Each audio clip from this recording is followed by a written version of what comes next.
We were poor PhD students who just left the university with not a lot of money. We went to a few well-known VCs that told us, listen, this is not going to work. It's a paid app. No one is going to pay for that. But eventually...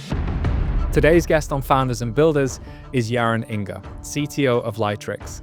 Yaron and his 4 co-founders dropped out of university to build Facetune. And you've probably already used Facetune, maybe to whiten your teeth in a photo, change the background, or fix a selfie.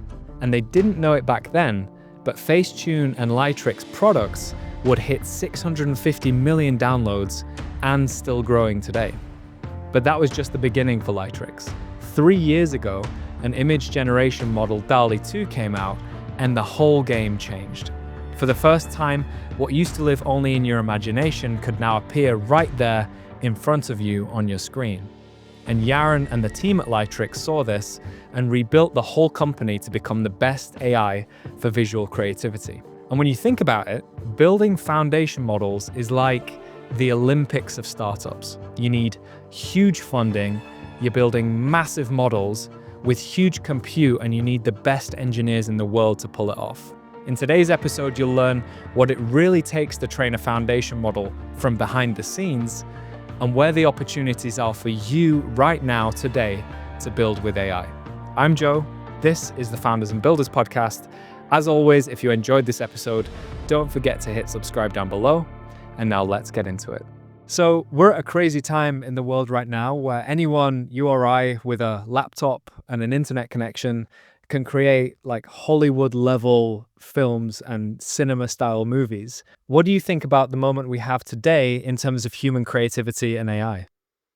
I think it's amazing. I think that since we founded Lightricks 12 years ago, we had the vision of bridging imagination and creation.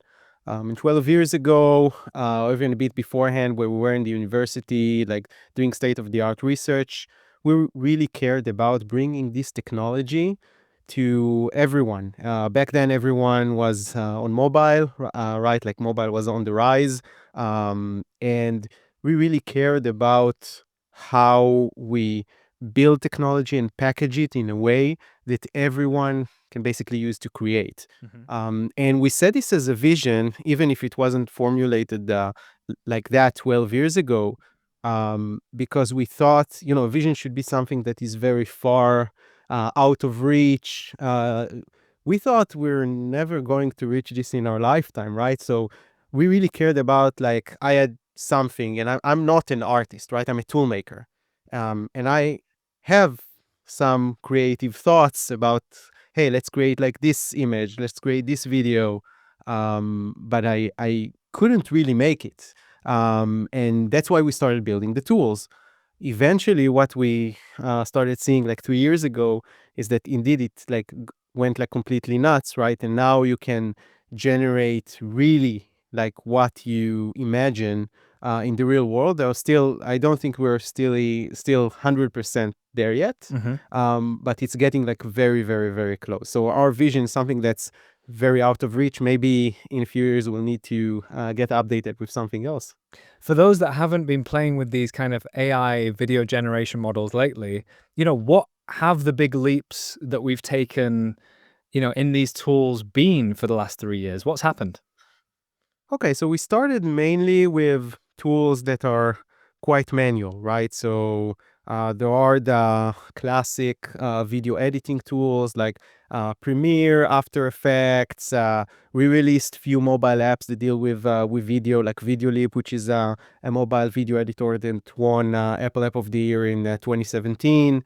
And these tools basically assume that you already have content, and you edit this content and basically create a video out of it. So it's not just about cutting clips and aligning them and changing the audio track and so on. It's also about effects and filters and so on. But everything is mostly based on content that you spend a lot of money or just shot with your phone, but basically existing content from the real world. And what's happening now is that you can basically don't do any of that, right? You can just write a prompt or have some more sophisticated controls, like setting the first frame of a clip and then generate a clip of a few seconds that it with any style that you want, with characters doing whatever you want, with scenes that you want, and with the identity of actors that you want, and so on. So it's a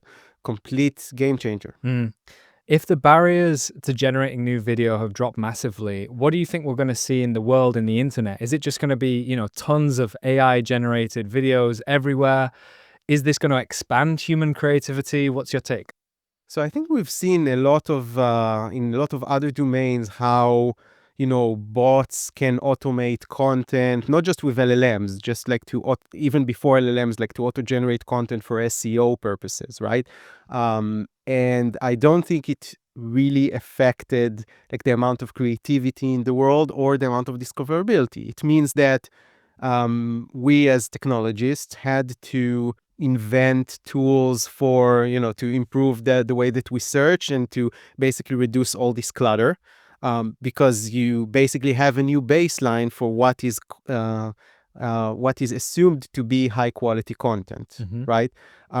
It's like after the Industrial Revolution, where before that, like everything, like all the clothes that people wore were made by hand, and now you have had machines, right? But I think that still you have like these high quality garments, right, and high quality clothing, and you have clothing that is actually made in a complete manual way, right, and it costs like much more. So I think we will see the same thing like with content. There is going to be a lot of garbage content, like for sure, and a lot of AI generated content.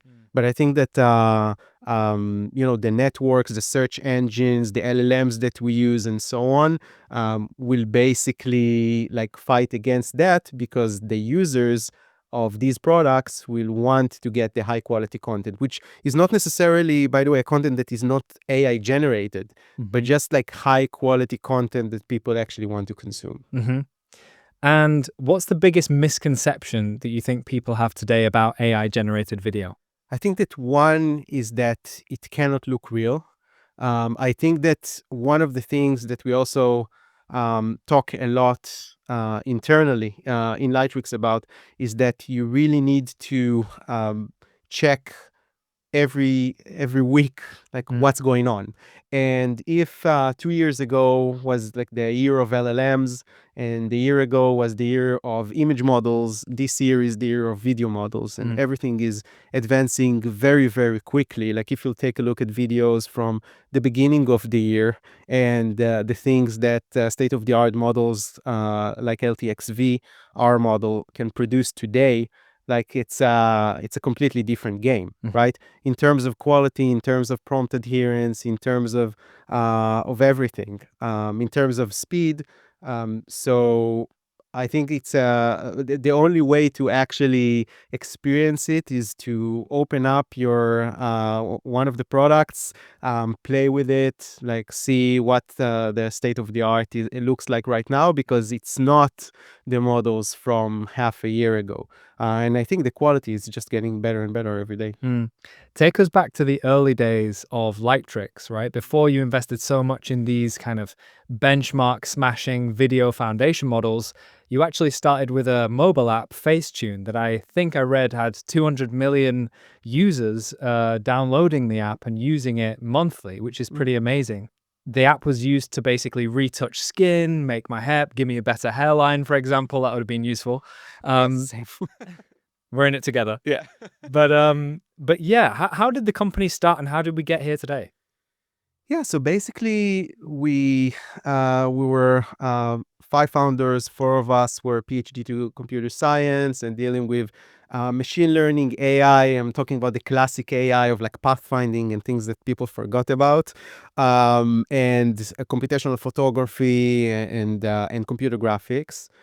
And we were looking at, basically it was the end of 2012 back then, and Instagram got acquired by Facebook by with the crazy sum of $1 billion, Wow. which was insane back in the day. And we were looking like at this product and we were saying, oh, like they're basically doing filters that students to intro to computer science are doing, are implementing like the second exercise or so. So why can't we just like take the state of the art research that hanging on in the academia and let everyone play with these things? And that's when we decided to basically leave our PhD and start a company. And we managed to, after trial and error, to basically get to the use case of Facetune, where we realized that people really like the interaction of using touchscreen to edit photos. And back then it was, I know that now it may look like very trivial. Back then, all of the image and photo editing apps were preset based. So we were just like pressing on a button. And we said, like, we don't want to do that. Like, we want to have control, which is really, really important. But also, we really wanted to have this experience of interactivity where you have the control. So, for example, if you want to smooth your skin or whiten your teeth, you just swipe over the area that you want. And we did a lot of heavy lifting under the hood to make it do whatever you want and do it in real time. I'm talking about on iPhone 4 and 4S. So it was a long time. I see those in museums now. Yes. So it was like very, very challenging. And this is something that we still enjoy like till this day. We can talk about it more in the context of LTXV, but making this technology like very small, very lean, but also produce the results that you want with high degree of controllability. And we were a bootstrap company back then. So basically 5 people in the garage, like working on this, with a bit more assistance from the outside. And we submitted the app to the App Store. It got somehow someone in the app review team like caught it, called us. We had like a nice lunch with Apple assisting us, made our first like few bucks, and started from there. Also building the performance marketing machine that allowed us to grow to this volume. And over the years, we released around 10 mobile apps, both on iOS and Android, and grew to $250 million ARR. Take us back to that time in the garage. There's 5 of you. You've just got kind of listed in the Apple App Store, and we're talking about early versions of the iPhone. Yeah. Like, what were you excited about? What were you scared about at the time? Sometimes, ignorance is a bliss, right? So we were, poor PhD students who just like left the university with not a lot of money. And we were saying that we're in this together like for a year and a half, whatever happens. And luckily so, like after 6 months of working on Facetune, like it just like it blew up and it actually worked. Like I think that when we released it, it was like I don't know, one of the happiest like weeks, not day of my life. I just like continuously like refreshed like the App Store, refreshed like the Google Analytics that we've had back then to just see how many people are in the app right now, like using Facetune. It was completely crazy because, you have a dream of something, you think that it's going to work. We went to a few well-known VCs that told us, listen, like this is not going to work. It's a paid app. No one is going to pay for that. But eventually, we proved them wrong. And I think that this is something that still, stayed with me until this day. Is like, we know, like internally, like what is a good product, what is going to work. If we like it, if we are excited about it, then other people will be excited about it as well. How, for somebody that's maybe starting their business or thinking about, how can you improve your product taste? Like, what gives you that conviction today that, yeah, this is really going to work? I think that it's a great question because I'm trying to reverse engineer it, really. I think that over the years, like I can talk about myself, I just used a lot of products and I was quite opinionated about why I think they're good or not. And I also heard a lot of startup founders recently talking about the need to hire product-oriented engineers. And one of the questions that they tend to ask in interviews is, give me an example of a product that you like or dislike and explain why. And I think that having this reasoning is like a very good start to develop a taste. Like in everything else, like in wine or food or fashion, you just need to be opinionated, and it doesn't have to be like the popular opinion, but it has to be your opinion. And then I think this is just necessary for you to understand how to build a product, because there are a million ways to solve a product problem. What are the principles that helped you get to that success within Facetune that you've continued to build the rest of Lightricks around today? So I think that there are two things. One is around what makes a good creative tool great. And that's a lot to me around controllability and the ability to iterate quickly. So we always worked super hard, one, to have great controllability, but that is not extremely low level. So the example of Facetune is how you just swipe, you don't need to think about it, right? And it just happens, where under the hood, we do a lot of things. Like even in Facetune 1, like that we released 12 years ago, we had this concept of edge-aware brushes, where you just brush over the image and the brush is changing itself based on the content. We also did on-device segmentation with SVMs using, there weren't compute shaders back then. So we used like classic GLSL, which is used for computer graphics, to basically just force the GPU to run an SVM for us, like on device. So no neural engine, all these fancy, or even metal, these fancy technologies that we have today. And we basically cared just about, we're very, very focused about solving the problem for the user. So doing the heavy lifting, but also leaving a lot of space for control, because even for Facetune users, and I'm not talking about the other creativity apps that we have, the users of Facetune usually don't care about pixels. They don't even know about pixels. They want to express themselves better in selfie photos. But what they do want to feel is what we call like the Pillsbury effect, where you want to feel ownership over the results. So you want to have control. Even if you're not a creative person, you want to know that, hey, like I made this modification exactly the way I want, and not a preset that someone made for me. The Pillsbury effect. Yes, it's like an effect of, there was an experiment, there are other names for it, where they basically sold like a pre-baked bread, and they had like two variants. One is like a bread that you just basically just put in the oven. It's like half baked, and you need like to finish the baking in the oven at home. So it's like hot and nice, and there was one variant. So one variant, you just had to put it in the oven. The other, you had to put an egg on top of the bread and then put it in the oven. And this one was so much more successful than the one that you hadn't need to do anything. Now, granted, like you have barely like zero control over it, right? But the nice thing is that people actually, because you had to do something, right? It's not just like you had to do just like to break the egg and whisk it, and then But I made it. yeah, but you made it, yeah. So you felt that it's yours, and then you actually wanted to buy the product again. And I think that this is like a very, especially in creativity, it's like a very important concept. But also, when you work with high-end creatives, like surely they want to have very, very precise control over the results, which is, by the way, not exactly where we are right now, like with video models, right? I think we're doing a lot of what we call like vibe diffusing, like vibe coding, right? Like where you say, okay, I'm gonna get like something that is, more or less how I think about it, but if I'm not getting what I want, it's fine. And these are the people who accept it are now becoming like very, very successful, because they generate like videos for social media and so on. But for Hollywood directors, for example, this is not even close to what they want, right?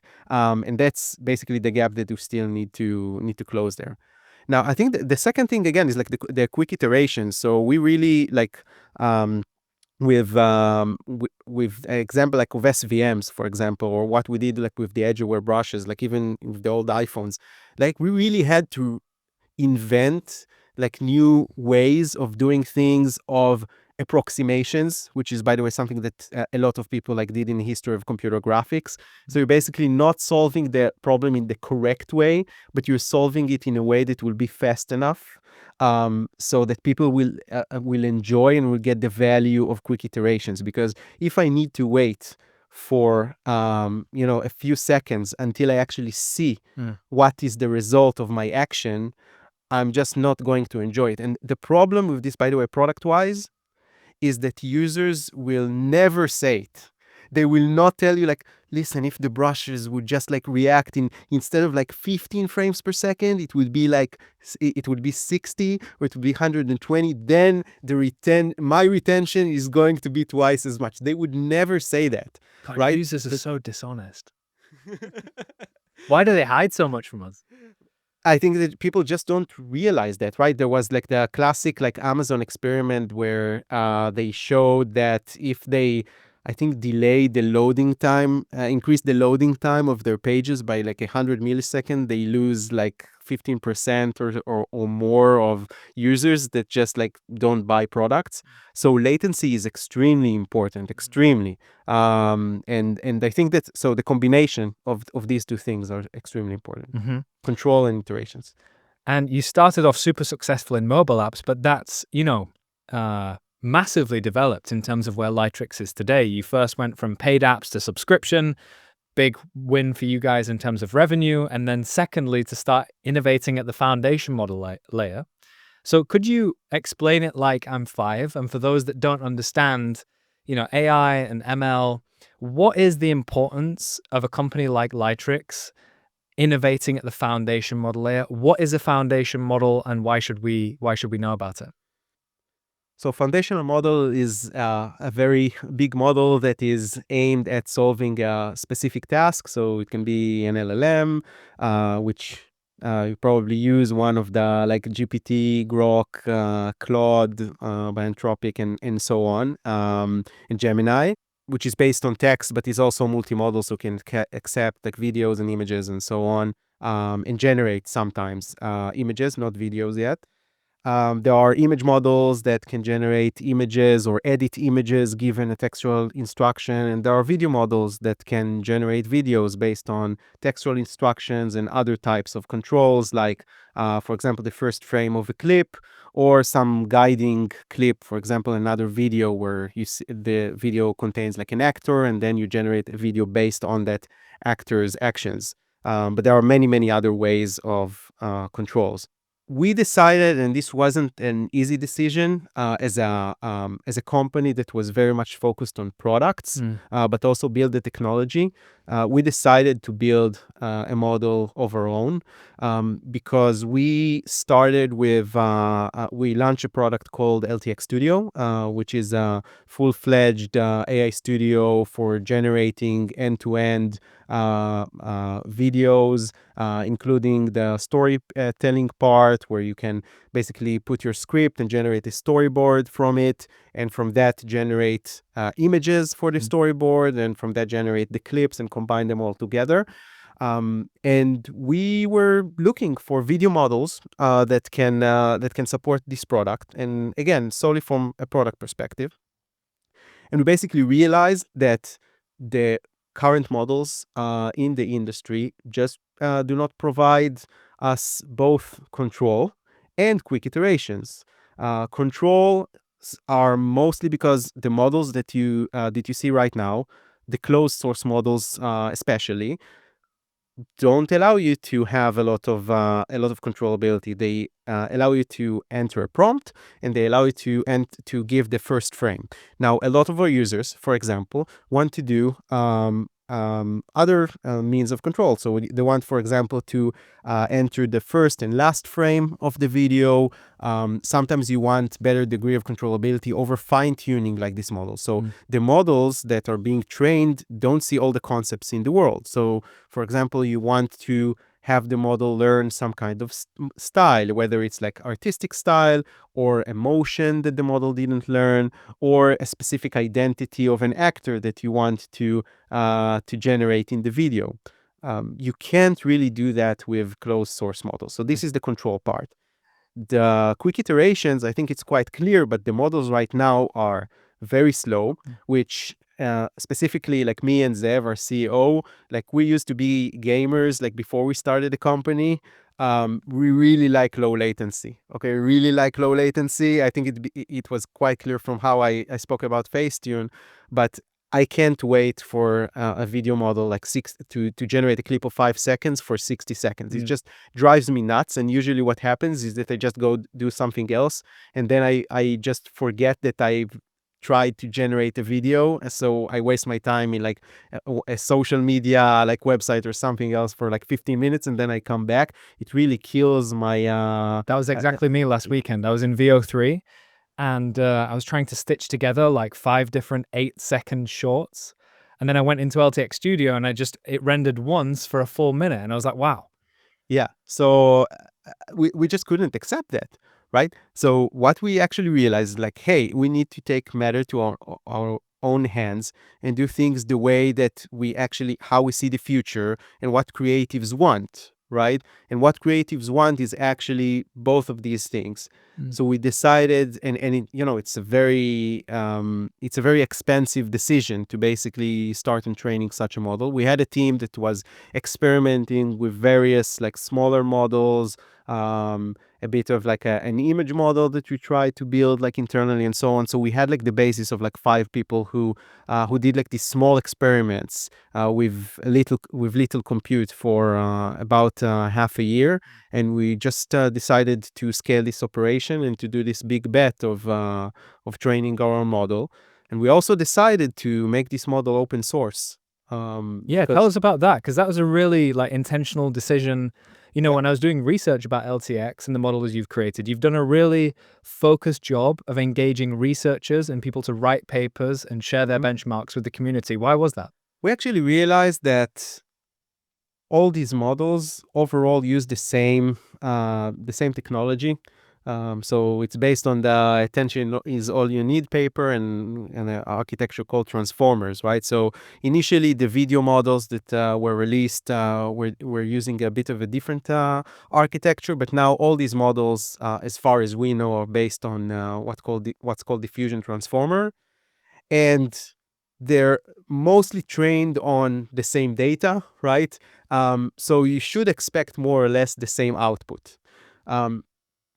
So again, like we thought like, hey, what's our competitive advantage here? And we realized that there are actually 2 things. So one is the fact that we aim to do the tricks and the tricks that we did like previously on mobile, and try to do magic with making this model run very, very fast, which is also going to make it very, very cheap for end users.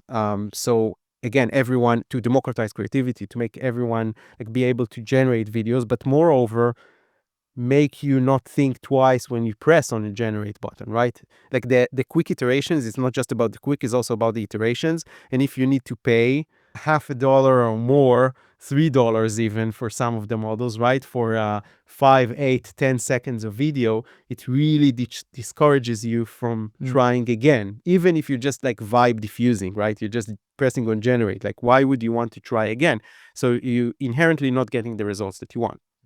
So this is one thing. The second with the open source is that we realize that, we're a 500 employee company, but still, like we're not in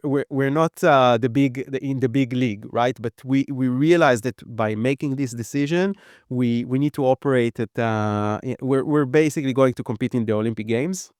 And for that, we need assistance. And the assistance can really come from the outside, from the academia, because these guys, they don't have the compute.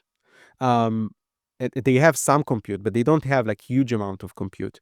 And our model that is very, very compact can also run on commodity hardware, right? Which allows everyone to tweak it, both the community, both the researchers in the academia, to write papers on top of that. So they can actually benefit us by writing papers on top of the model, advancing the state of the art in the world, not just for LTXV.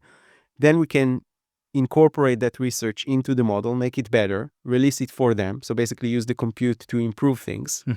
And then they can also advance the state-of-the-art research. So it's a win-win for everybody. Like the community wins because they have the model, they can run it, they can tweak it, they can do whatever they want, they can add they can add more tweaks and then share it in the community so more people use the model. It's good for us, good for the community. For the researchers in the academia, they can use the compute that they have um, in order to produce state-of-the-art research. So they publish, which is their objective. Amazing. And for us, we just get like this distributed team that is performing research on top of the model, on top of our research teams. Super quick one from me. Every week we ask our listeners what is one tool or one AI product that they couldn't live without and that they would love to tell other people about.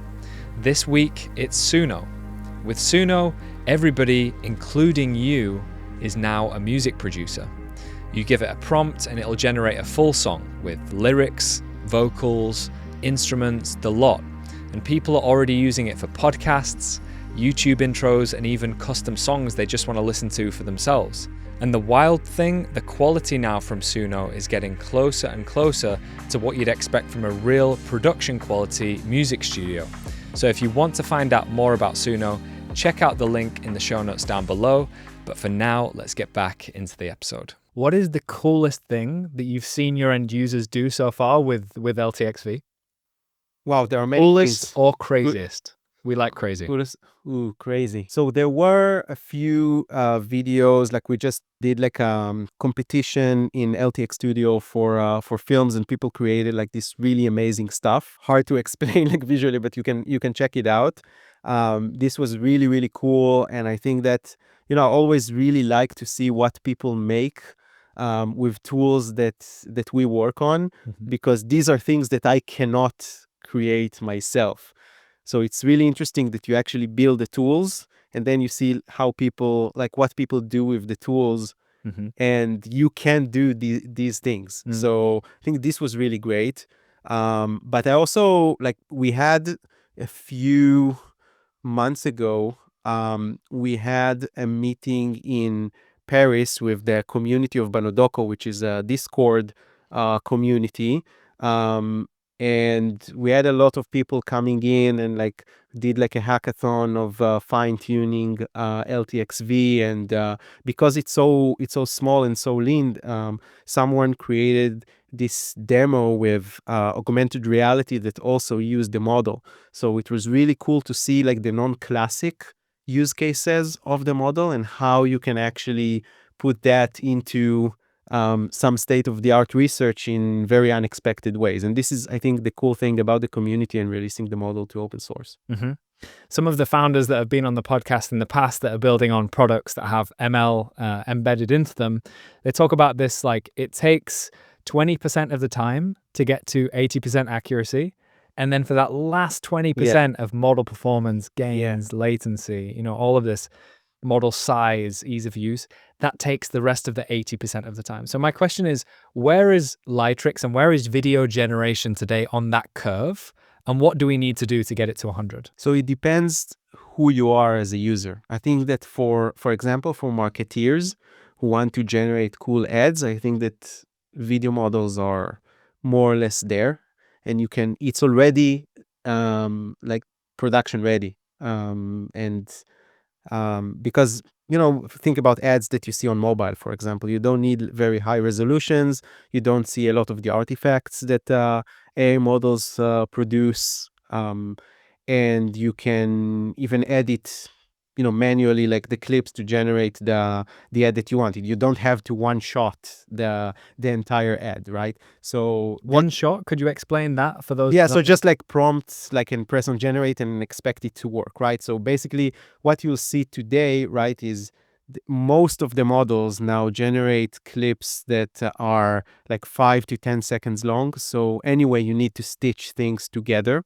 So you can't basically generate like one ad just by prompting what happens in the ad and like press on generate and get it, right? So it still requires some manual work, but you can definitely generate ads, and we have like people generated like things like that. It definitely works for pre-production.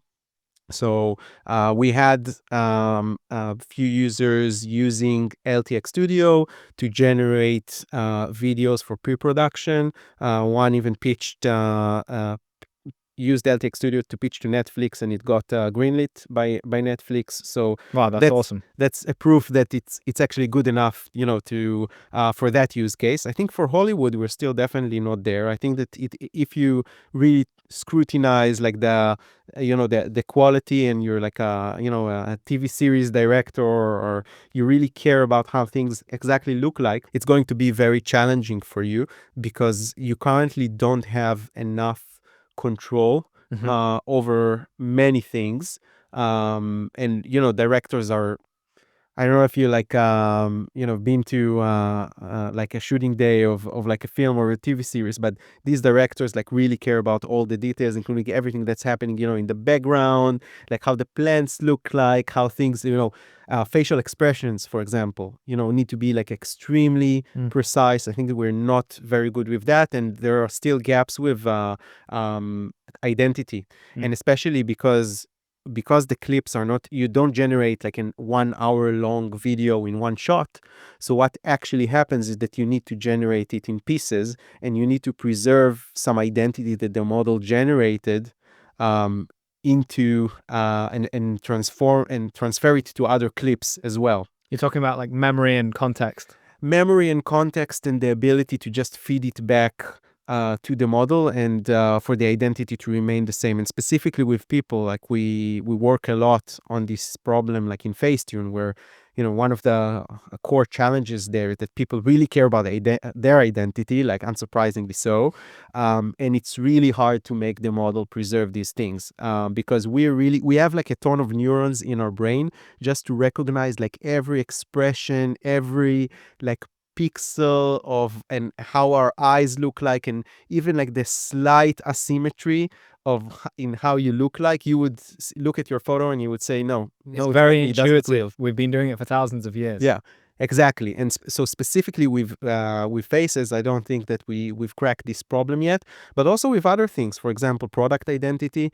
Like it's very, brands really care about their like showing exactly their product. And I don't think that we managed to crack it quite yet, because the product is not just about the shape. There are also problems. We managed to render text, but not extremely well, because text is very, sometimes it doesn't, it can be very small, and the models like don't know how to generate text that is very small.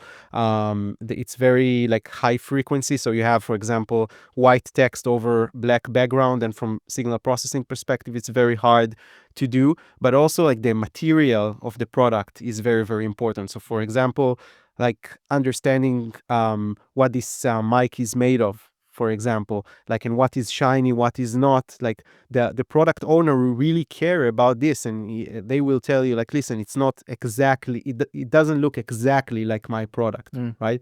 So there are classic ways, or even like non-classic ways, but not through like the way that we generate videos today, to capture how objects and materials look like, but we didn't manage to fuse it quite well into video models. And everything that you see today, like in ads and so on, like it's very either cherry picked, or you don't know the product or the person that is being generated in the video, and that's why it looks good. But if you'll play with it yourself, with like a product that you know really well, or with your photo or someone else that you really know, you will see that out of 10 generations, like high number of them is not going to look exactly like this person. And the problem with this is that we have something that's called uncanny valley, where if something doesn't look exactly like us or like a human being, we're fine with it. But if it looks a bit like something's off, right? So we have like this disgusted like feel of like, hey, something is not right, but we're not exactly sure what the problem is, and our body is not feeling well with it, because it's basically said that maybe we've eaten something that's wrong, or our sensors are not calibrated correctly. Yeah, that's an interesting take, that we wouldn't pay attention to that if it was completely not like us, but if it's slightly off, Yeah, exactly. we're kind of tuned to be extra receptive to that as people. Exactly. And the problem is that we've done like a ton of benchmarks around these things. Like with Facetune, and we're researching it for quite a long time. It's not even easy to explain for people why, like why they say this looks like me, and this doesn't. Like, it's not easy to say, listen, like if I just move the eyes like 1 pixel to the right, then it would look like me. No, they say, okay, this looks like me, this doesn't. And I've done like this, a lot of these A/B tests myself, and it's really like try to explain to myself, explain to others like what we need to improve. And it's not extremely easy. It's not very straightforward. And but maybe with more with more data, with more with maybe newer architectures, with more focus, we'll be able to crack it. You mentioned the film business earlier, so people generating, let's say, Hollywood or cinema quality movies. What's your take over the long term? Will AI generated video replace films? Will it make them richer and more creative than ever? What do you think? I think it's going to happen. It's a bit hard for me to tell when it's going to happen because we're still advancing, right?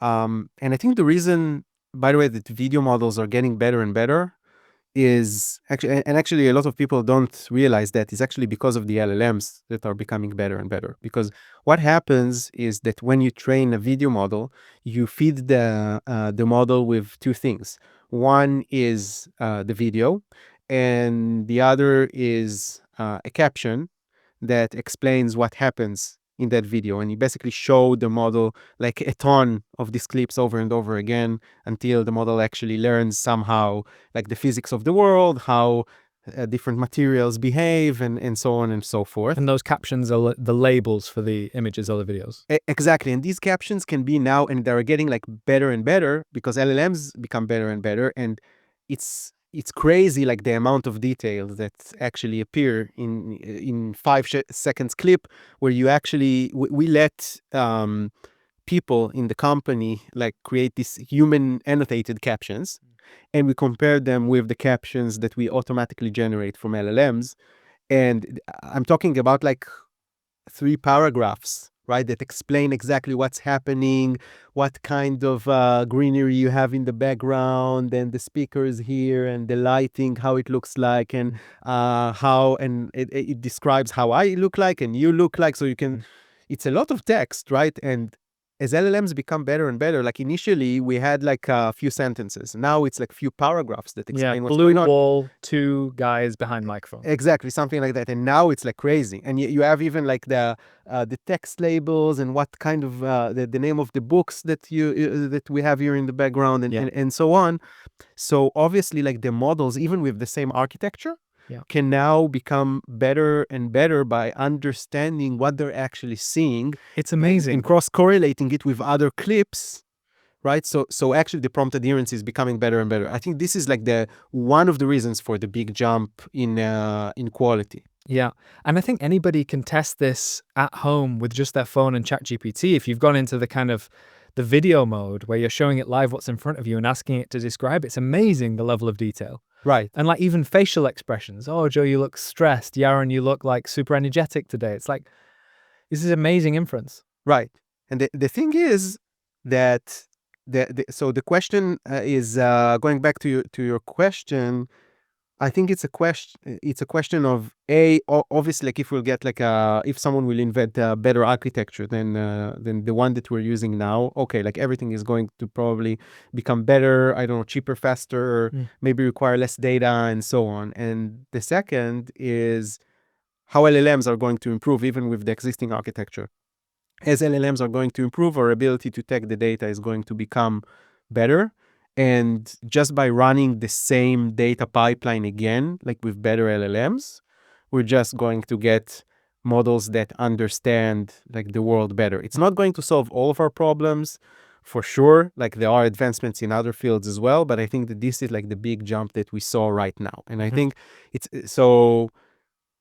Looking at the future, it's still, to me, it's still a bit unclear if we're in a sigmoid kind of, like we're like slowly like stopping down, the innovation is like slowing, or we're on an exponent in video models. But it's definitely like depends on like the upstream of LLMs at this point.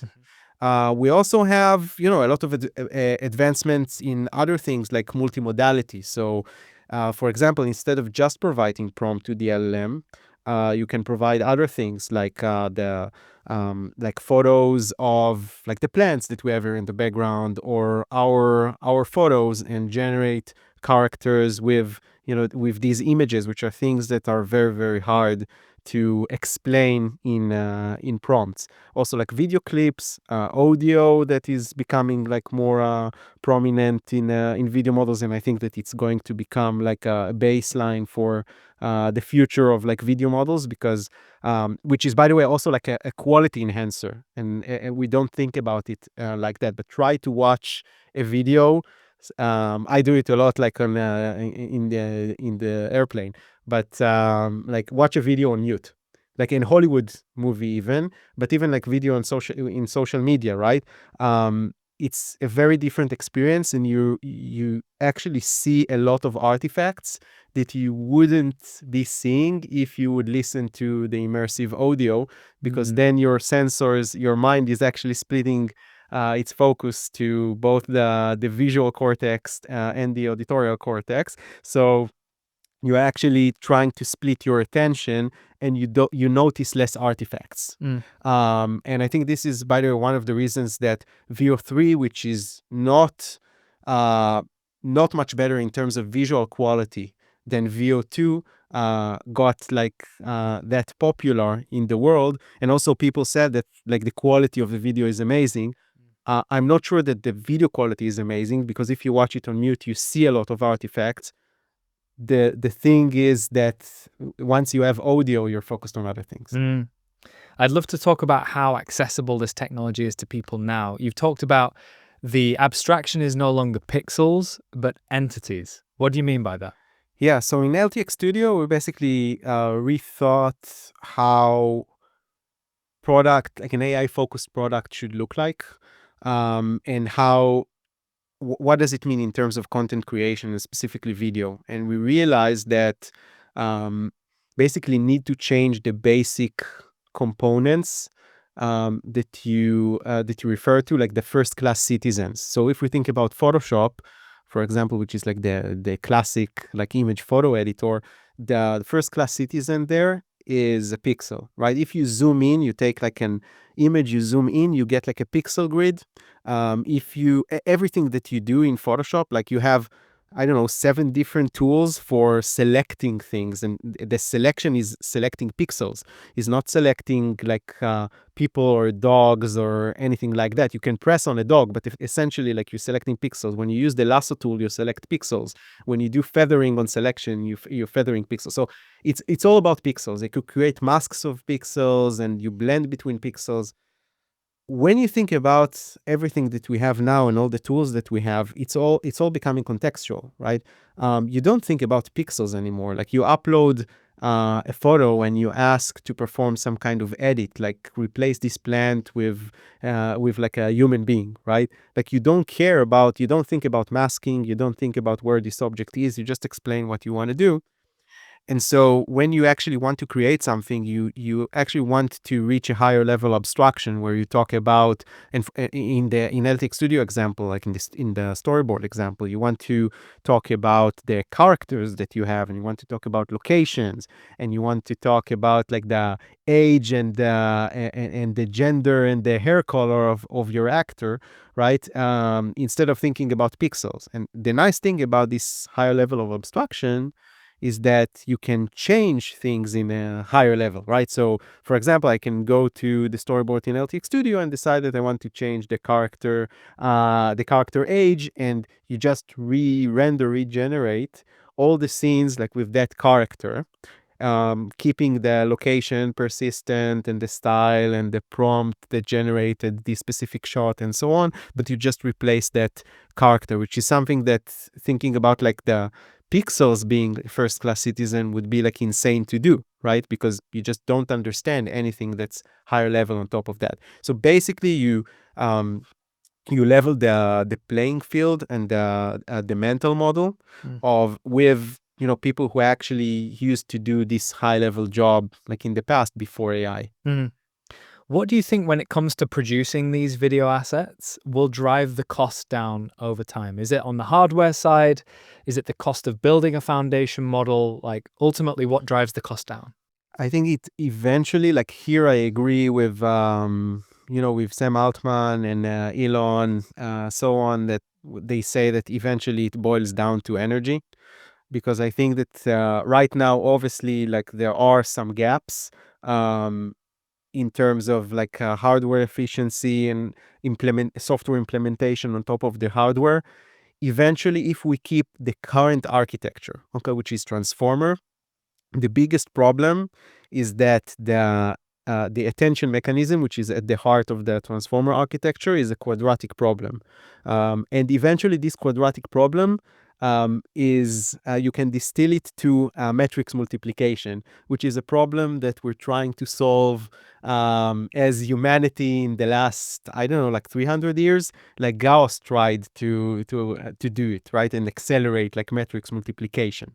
Right, so we're still left with, it's a very, very tough problem. Maybe, some geniuses like Terence Tao are going to come in and like help us do some a harmonic analysis and solve it in a way that no one have thought about it before. But it really boils down to like very like theoretical mathematics to actually try to optimize this problem. Like given that this is the core problem and this is the architecture that we're trying to that all these models, both like LLMs, image models, video models, and everything else is going to run on. Um, this is the lower bound. Like we have some kind of lower bound to the amount of compute that we need to do. Mm-hmm. And information theory basically says that, okay, there is amount of energy that you need to consume in order to perform this computation. So I think that eventually, like there are like these theoretical and also physical boundaries that we'll reach, which is like just units of physics, Mm. right? When we're going to reach like this very, very lower bound, I think it's a bit hard to tell. And but these are the margins that we see right now. I think that as we move very, very fast. Like everyone is trying to capture a lot of land right now. So there are definitely these gaps right now because you're releasing to production things that are not extremely optimized, and thinking about other pieces of software that people have polished in the last like 20-30 years now. We're definitely not there yet. There are a lot of gaps, but eventually this is going to be where we're going to end at. And that's why everyone's talking about like energy as the current problem that we need to solve in the era of AI, because we will require a lot of energy to provide all these services to everyone on the planet. And I feel like a lot of our conversations today focus on model training, but wait till we get to inference. Yeah, so inference, basically what's going to happen, and I think it's already happening, is that inference is going to be the part that's going to be very costly, and not the training. The training is already like very expensive, but it's going to be negligible because you train a model once. Okay, you do a lot of experiments and so on. You advance the research, so you do need to use the compute for that, but most of the cost is going to be spent on inference, especially when you want the models to do a lot of reasoning. So you spend a lot of tokens on that. You'd want not just that, you're going to have a lot of agents that are going to talk with each other. We're going to use a lot of agents as human beings. So it's going to be like first of all, a crazy world, but we're definitely going to consume and produce much more tokens than we do today. Whether it's like textual tokens, but image and videos are the size of the signal is much higher. Mm-hmm. So This is going to, I think, dominate at some point, because if you want some endless like stream of your personalized TV channel, this is going to consume a lot of energy. I'd love to, for the last 15 minutes, Yaron, switch it up a little and learn a bit more about how you've built Lightricks as a business. So if I ask you, knowing what you know now, what are the, let's say, 10% of decisions that you and your co-founding team have made that have driven, let's say, 90% of the success that you've had today? The first one was clearly being a bootstrap company. I think that it completely changed the dynamics or affected the dynamics of the company from day one. And we were thinking, again, I think that a bit like ignorance is a bliss. We we chose to do like to start a B2C business, which is already like extremely hard, and do it outside of the States, which is extremely hard. But we just didn't listen to other people and somehow managed to managed to do it in a mobile app, which is extremely hard. Yes, yeah. So we were very, very lucky. But also we decided to bootstrap, and we said, hey, like we're 5 co-founders. Yes, we can do like everything by ourselves. Like, and it was also the right timing because a few years after, like you just couldn't do it like without raising external money because of the marketing budget that was needed. But we were extremely lucky to basically release Facetune about half a year after Facebook started with the mobile app installs, with the ads that you see on mobile, and the cost per install were ridiculous. So we were selling Facetune for $2, which means that we got $1.20 from Apple, and I think the initial CPIs that we've had back then was like 80 cents. So to install the app, like we paid 80 cents and we got like $1.20 back, which is unheard of. Just making money. We basically like we were printing money from selling Facetune at the beginning, and for like a bootstrap company, it's like it's insane, right? And like today, like you just can't do this. So timing was very, very important for us to be able to scale as a bootstrap. So we scaled that. We scaled to 30 employees as a bootstrap company, and we got our first funding in 2015 because we realized that we wanted to grow faster. So this was the first decision. The second decision was, I think, around the switch to subscription model.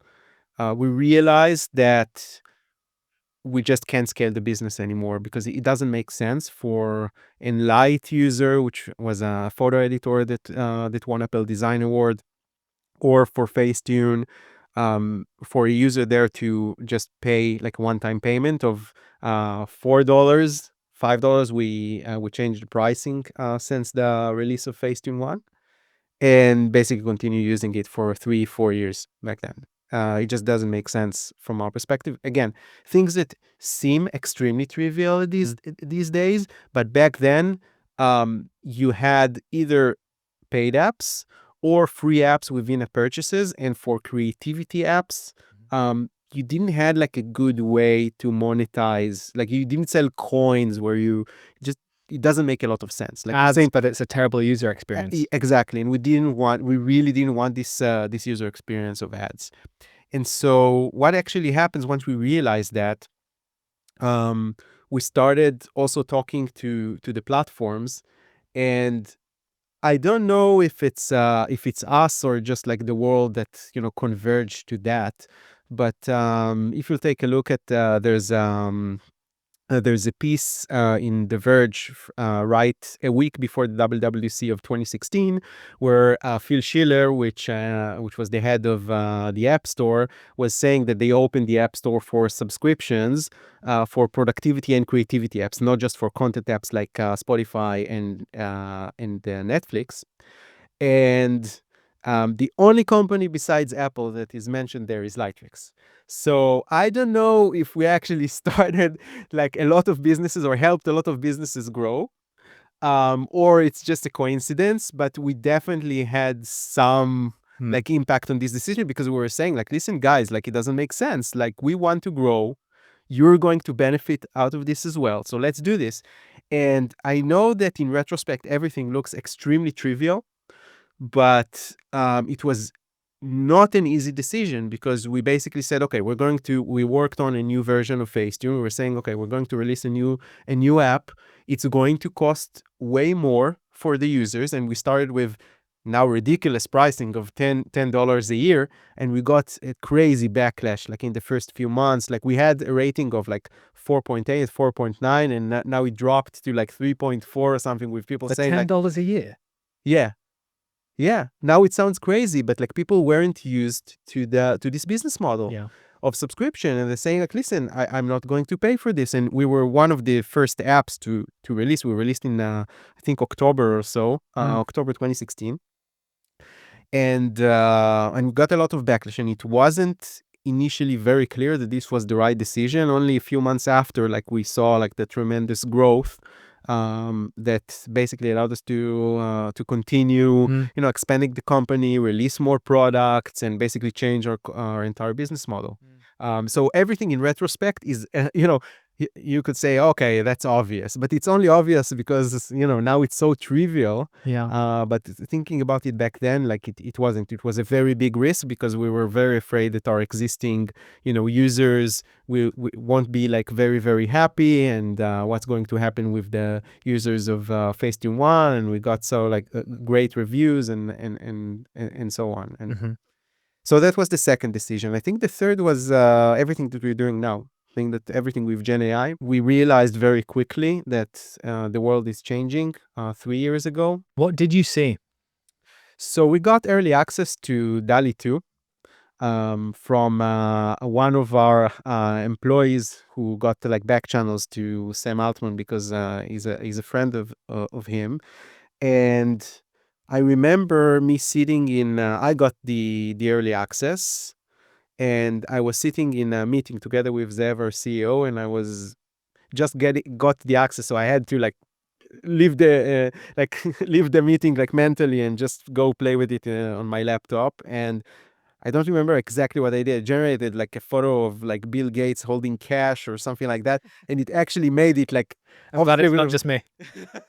obviously like completely ridiculous like quality compared to what we have now, and it was very slow. But once I realized that, I had to just stop and like show it to Zev and like telling, and like Zev immediately understood that everything is going to change.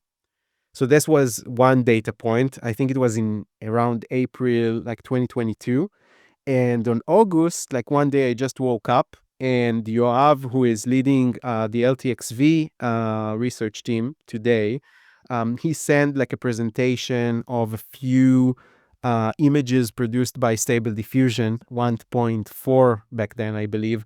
I remember just waking at 7 a.m., like looking at my Slack, like opening this presentation of like different celebrities in the with different styles. And I was like, oh my God, like I just like woke up immediately, like saying, okay, like everything is changing, everything, all the tools that we're making, like you basically realize that a lot of the things, even if they're not like obsolete today, then everything is basically going to change, and that we need to completely rethink our strategy. And we were a mobile company back then, so the decision is not, again, not extremely clear, like 3 years ago, that we basically decided to completely change how we think about our business, because we were very much mobile focused, tried to do at least as little backend as we can, besides like the payment system analytics and so on, both because of cost of goods sold, right, the operational expenses basically, but we really cared about latency. And suddenly like a breakthrough technology comes in, and you have to run it on the backend, and it runs for a few seconds. But we realize that, hey, like it's going to be, it can produce things that people spend their entire PhD, their entire like research careers on doing one thing, and these models can do like all of them all together, right? So we really realize that we have to switch everything, and we have to continue to start like becoming experts in backend development from the tech side of things. We have to rethink our products. We have to start building products not just for mobile but also for the web. It took a while, right?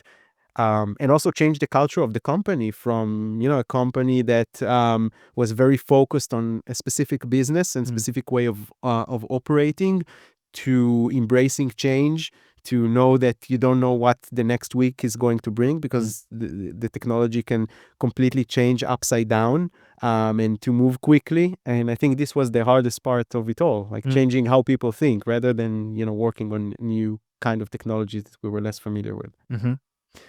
Question from listeners. They're hearing all the time, and we all are hearing, you need to be using AI. It's here now. If you're not using it, you're left behind.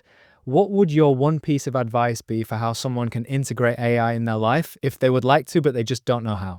I think that you need to start with the small things. I think that I still discover a lot of things that I can, and a lot of ways in how I can use AI for various things. So sometimes I catch myself like thinking, hey, like I just thought about it for like for half an hour, or I don't know, I searched Google, and why would I do that? I can just like go and ask my LLM for that, right? Or I can write.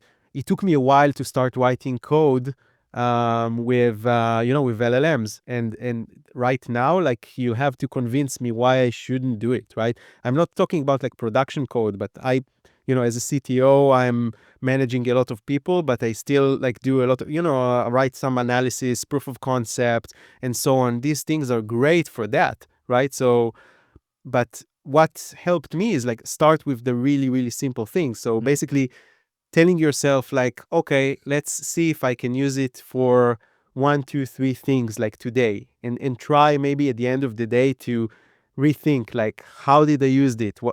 Was it successful for me, right? And how can I improve? And over time, like, you're just getting used to use these models all the time, that it's becoming like your knee-jerk reaction to everything. Like, our my co-founder and CMO, like, is basically using LLMs for everything. Like, even he's going to clothing stores and asks, like, takes a photo of himself with like different clothing, and tells the LLM like, be blunt and precise, and tell me how it looks like. Like, He is it a needs good fit? Claude for that because ChatGPT is way too sycophantic. It just agrees with everything. Right. You look great today. I mean, you do look great today, Yaron. No offense, but Claude will tell you how it is.